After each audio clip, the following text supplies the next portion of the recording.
entertaining talking sports.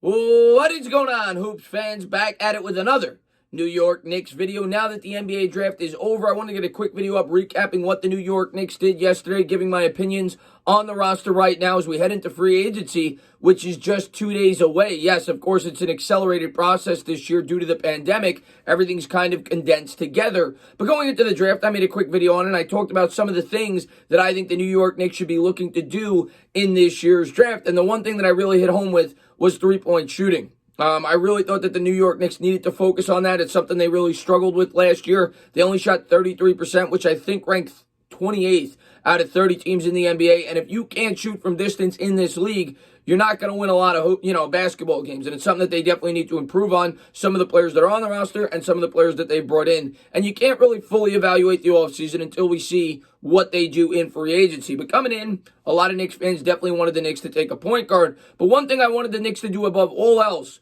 was not to reach on any players. Right now, the Knicks are not at a point in time, in my opinion, to be drafting strictly for need. They need to bring in as much talent as they possibly can. And with that first pick, I wanted the New York Knicks to draft the best player available. And before, the draft started, the Knicks traded up to number 23. A lot of people were surprised by that because you don't know which players were going to be available when the Knicks, got to that pick. And then they made what, a lot of people viewed was a questionable trade at the end of it. I'm going to go over all of it and give my reasoning as to why they made some of these decisions. But, a lot of people had them taking a potential point guard there, shooting guard there at number 8. And some rumors were that the Knicks would trade up all the way up to number 5 to potentially try to go up and get Obi Toppin. Toppin is a power forward prospect. That's, of course, who we landed at number 8. He fell to us, and he was probably the best player available on the board. You could argue Denny, but I'm very happy with this pick. Did it fill our most immediate need? No. And a lot of people look at the Knicks roster and they'll say they have enough forwards as is. Why would they draft a forward here? Well, one, I think Julius Randle's obviously not going to be on this team long term. They're going to look to trade him mid-season and try to get a draft pick for him, similar to what they did with Morris last year. And two, he was the best available player. And I mean, at the end of the day, that's what you're looking for. Toppin stands at 6'9". He was the AP Player of the Year in college last year. And some people point to his age. I think he's 22 years old. So some people may view him and not having as much of an upside as some of the other players that are 19, 20 years old that have more of a, maybe a higher ceiling. But when I watched Toppin play, and I took some time to watch some of his highlights before the draft, and obviously today, after such time the New York Knicks drafted him, to me, and I've seen some player comparisons, the guy he reminds me the most is Kenyon Martin, but he could actually shoot the three a little bit. He shot 39% from distance last year from the collegiate level, but still on 2.6 attempts, he was able to shoot 39%. He's a decent free throw shooter at about 70%, but his game reminds me of Kenyon Martin. Martin, when he played at Cincinnati, I remember growing up as a kid, was ferocious. He was an animal. I think he was the AP Player of the Year as well. He got hurt right as March Madness started, but he was unbelievable. He went number 1 overall to the New Jersey Nets and had a good career. We remember him as Knicks fans towards the end, but he's kind of built like him, 6'9", power forward, and when you watch him play, he is ferocious. Maybe he's got a little bit of Amari to his game as well.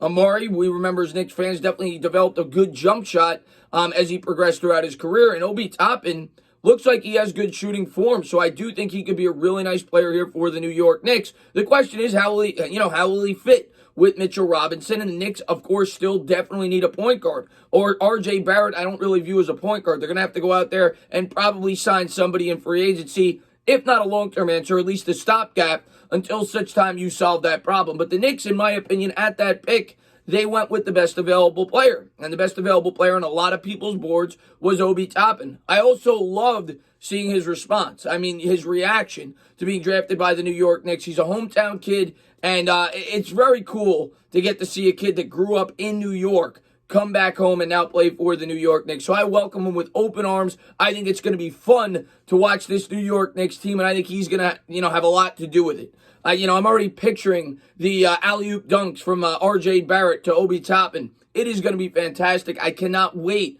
to watch the New York Knicks, not just next year, but going forward. I want them to be smart in free agency, continue to have that cap space going forward, and when you bring in a couple more pieces via the draft next year, that's when you try to strike it big with some big-ticket free agents. But we'll see what they do. A lot of people say maybe they'll go after Van Vliet.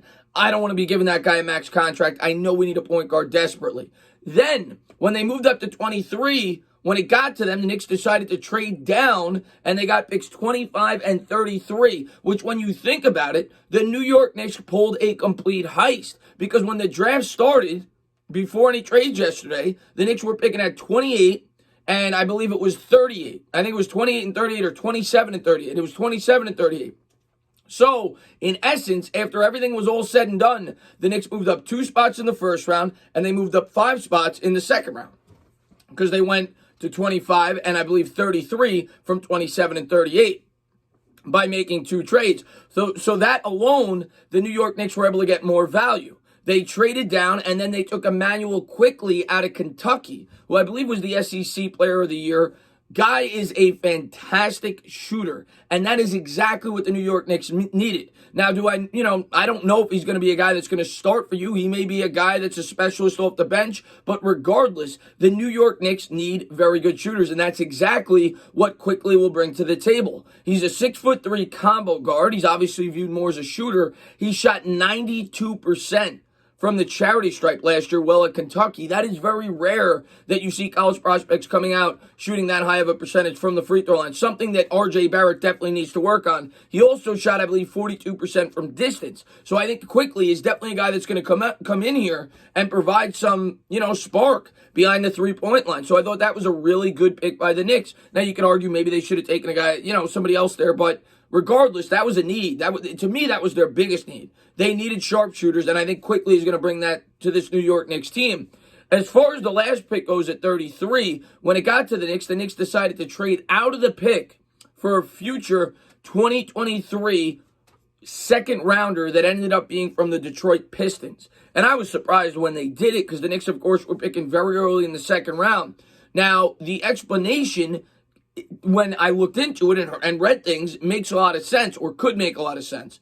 The Knicks, first off, may have not loved any players there at 33, but the main reason why they could have done it was in 2023, it's being touted the double draft, when they may potentially be allowing high school players to enter the NBA draft, which would give you more value in the second round.